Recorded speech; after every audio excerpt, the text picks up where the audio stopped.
Las Vegas. This is NAB Show Live, produced by Broadcast Beat. Hi, I'm Janet West with Broadcast Beat, and I have enormous pleasure to be with Douglas Trumbull. Now, Douglas, you're son of Donald Trumbull, Yes. who was famous for Wizard of Oz. Yes. And you have a lot of credits to your name, too. And I think if I can remember, we've got 2001 Space Odyssey, Yes. Blade Runner. Yes. Tell me some of the others. Close Encounters of the Third Kind, Star Trek the Motion Picture, a lot of expos and theme parks, Back to the Future ride, and I directed Brainstorm and Silent Running. You've had a very interesting life with that. And I believe SMPTE awarded you the 2011 SMPTE Presidential Proclamation. Yes, they did. Okay, what did you do for that? I got older. We all do. It's like I got the Gordon Sawyer Award, which was kind of like, the Academy making up for my lost Academy Award on 2001. Right. Now, I believe you're named Mr. 120 frames a second. Do you want to tell me about that? Well, it's a long story. I'll try to make it brief, but even back on 2001, working with Stanley Kubrick, I was a young guy, and he was complaining about 24 frames a second then. Yeah.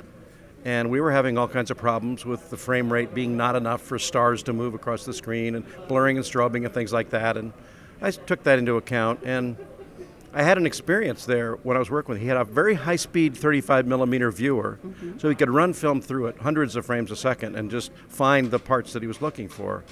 And I noticed then, this was in 1964, 65, that there was some weird realism that happened at high frame rates. And I just stored that in my mind. I didn't think about it much. Okay. And many years went by, and I kept being frustrated as a director with 24 frames. And I set up an R&D company with Paramount to explore the future of cinema in 1974. And one of the things we did was to test frame rates to try to find out if there was any kind of uncharted territory there. And we shot 35 millimeter film at 24, 36, 48, 60, 72 frames a second and projected it at those frame rates. And we said, wow, this is an amazing thing that happens.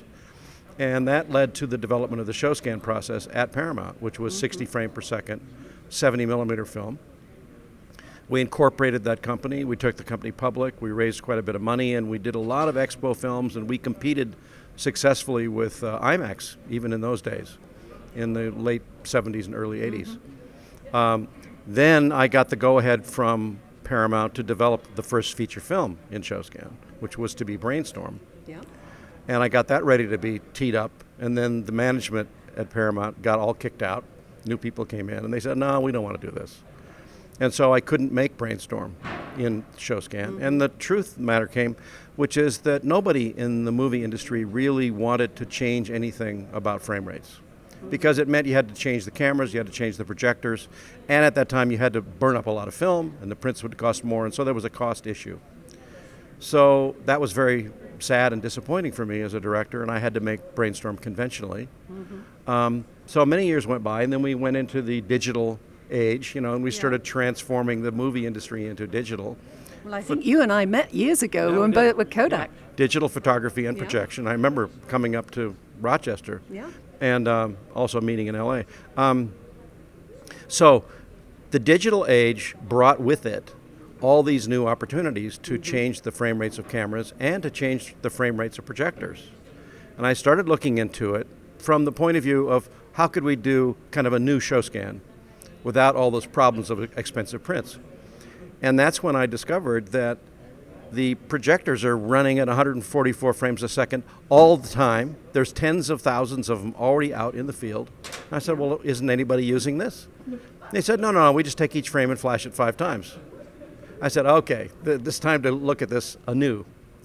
And so when I found that out, and I talked to Christie, I talked to Dolby, talked to Barco, I talked to some post-production companies and computer companies and camera companies, and I found out this was actually relatively easy to do. Shot some tests about 7 years ago in 2D at 120 frames a second, and we came up with this idea of a 360-degree shutter, which captures 100% of what happens in front of the camera instead of 50%, because we've had 50% for 100 years. The shutter has to close in the camera and the projector. Now, not true. And we got this amazing, startling result. And I didn't think there was any real big future in 2D at a high frame rate. I wanted to try 3D. Yeah. So we shot some tests in 3D at 120 frames in 4K. And I was blown away. Mm-hmm. And we started collaborating very closely with Christie Digital, and they loaned me a 4K Mirage projector. Mm-hmm. And so we bummed a lot of equipment because we're trying to do this on a shoestring, you know. Yeah. But we shot some tests, which led to the production of a short 10-minute film called Ufotog, which we built a stage, built a studio, built the entire post-production pipeline, and shot this little demo movie at 120 frames 4K 3D. And we were just stunned at the result. The problem that we began to face then was, where do you show it? Yeah, because all the theaters got other equipment. So here we have this cool demo film in our little screening room, and we'd built this very wide screen. And I wanted to find a screening room in LA that could do that, and there was nothing. Yeah. And there's actually no theaters on the planet that can do this thing properly the way I want to do it. That's when I realized that we've got to actually transform the exhibition industry. That's the weak link in getting movies to the public. And the exhibition industry is troubled right now. You know, attendance is falling off. Yep. Revenues are about flat because they compensate for it with, you know, premium prices and loge seating and blah, blah, blah. But I think there's a chance now for us to really bring back movies. Create a new experience. Create a new experience. Yeah. And Ang Lee found out about this, and he said, well, I want to shoot Billy Lynn this way. And I said, great, we'll help you out. So here we are today, and he just showed his 10 minutes of Billy Lynn's Long Halftime Walk, the first feature film shot in 3D 4K at 120 frames. And he and his crew and Sony all wanted to find out, you know, how are people going to react? And I think that the kind of undercurrent of trepidation about it was this going to be another 48-frame Hobbit problem, which would look too much like television? Because there's a funny thing. I mean, you got to understand that if you normally make movies at 24 and then you do 48 and it looks more like television, you would assume that 60 is going to look exactly like television and 120 is going to be terrible. Yeah. That's the kind of logical thing you might say. And the truth of the matter is that it's like leaping over a canyon to another territory. And when you get this 120 frame thing going, as we saw here today, it's a completely new animal. I understand the audience reaction was in awe. I was in awe. I was shocked. I was trembling after this. And it's not because I'm enamored of 120 frames 3D. It's because I felt I was involved in this firefight with these soldiers in Iraq. And these explosions are going off, and I'm scared. I'm genuinely, personally scared. And I think that's part of what Ang Lee is after. He's a wonderful film director.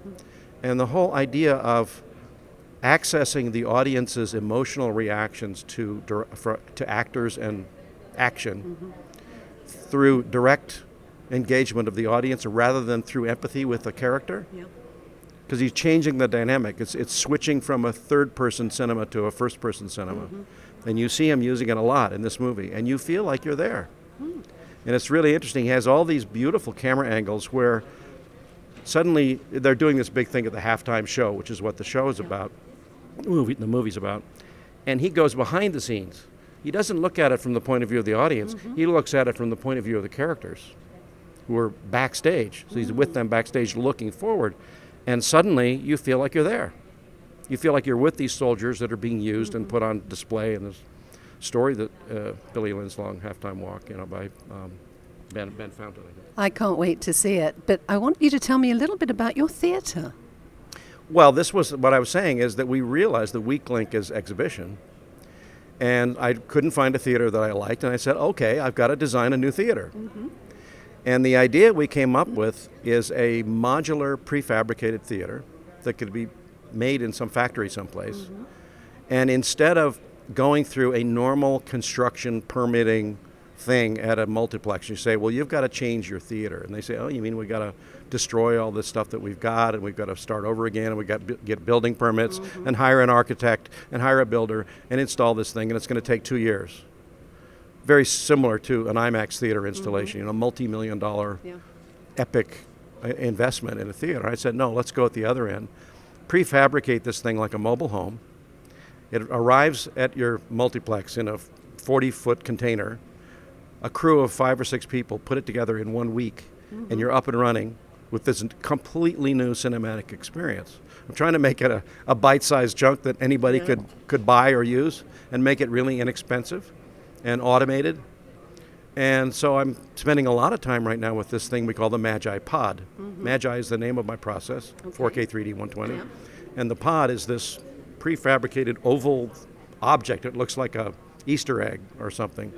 And it's unlike any theater you've ever been because it's not rectangular, it's not flat walls, it's not a flat screen. It's a deeply curved hemispheric high-gain screen. It's got an incredible sound system, incredible acoustics, great sight lines, curved stadium seating. And you go inside there and you think, oh my God, I just entered the holodeck, or I entered a spacecraft or a time machine or something. I'm trying to make the theater itself an object of interest. When I go into a multiplex, I am not interested in the multiplex. I'm not interested in that horrible little narrow hallway. Yeah. And I'm not interested in this rectangular box with flat walls and a flat screen. It's boring. And I think we got to start thinking beyond that and reinvent exhibition. So not only a new experience, but a new environment in which to have that experience. Yeah, because you're not going to get the experience unless you change the nature of the theater. Okay. Douglas, this has been an absolute delight. I could listen to you for hours. Douglas Trumbull, inventor, writer, producer, director, and special effects supervisor. It's been a pleasure, and I'm Janet West with Broadcast Beat. Enjoy the rest of NAB. Thank you, Janet.